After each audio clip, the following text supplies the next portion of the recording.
បងប្អូនការម៉ៃសាក់អាយ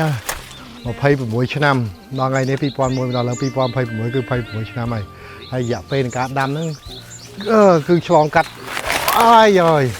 ឆ្លងកាត់ការលំបាកខ្លាំងមែនតើអញ្ចឹងបងប្អូនមកចេញជាជ្រុញមួយបងប្អូនមើលជាការម៉ៃសាក់នេះទាំងអស់200000ដើមណា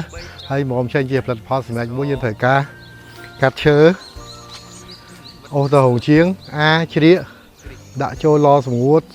ចាយពេលរយៈពេល28ថ្ងៃបងប្អូនណា28ថ្ងៃក្នុងការសម្ងួតទើបចេញជាឈើស្ងួតយកមកដើម្បីផលិតជាជ្រុញជាសម្ភារៈធ្វើបាយបណ្ឌិតជូនបងប្អូនអញ្ចឹង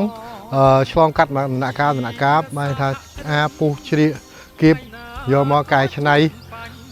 ពូលាឲ្យស្អាតទៀតណាបានចេញជាផលិតផលបណ្ឌិតហើយនេះជាការម៉ៃសាក់បងប្អូនស្រាប់ខ្ញុំមកថតបងប្អូនមើលគឺនឹងរដូវឡើយនេះគឺរដូវភ្លៀងអញ្ចឹងខៀវស្ងាត់ស្អាតតែម្ដងនេះជាព្រៃធម្មជាតិមួយជាព្រៃឈើដាំមួយដែលយើងដាំផ្ទាល់ណាអញ្ចឹងបងប្អូនទិញយកទៅប្រើទាំងទំនុកចិត្ត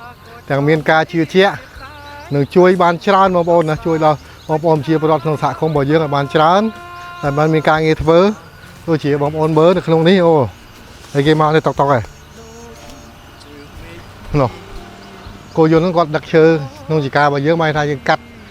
ហើយដើម្បីគាត់យកមកដឹកយកមកយកលក់ជូនបងប្អូនហើយយកមកកែច្នៃនិងធ្វើជាជ្រុញជូនបងប្អូនណាអញ្ចឹងបងប្អូនកុំភ្លេចជួយគាំទ្រផលិតផលឈើម៉ៃសាក់ផងដើម្បីឲ្យបងប្អូនព្រៃដាំនេះឲ្យវាមាន recycle រហូតណាអញ្ចឹងបងប្អូនទិញប្រើប្រាស់មិនមែនទិញតែជ្រុញម៉ៃសាក់ទេគឺទិញទាំង story ទិញទាំងការដាំឈើទិញទាំងការកែច្នៃ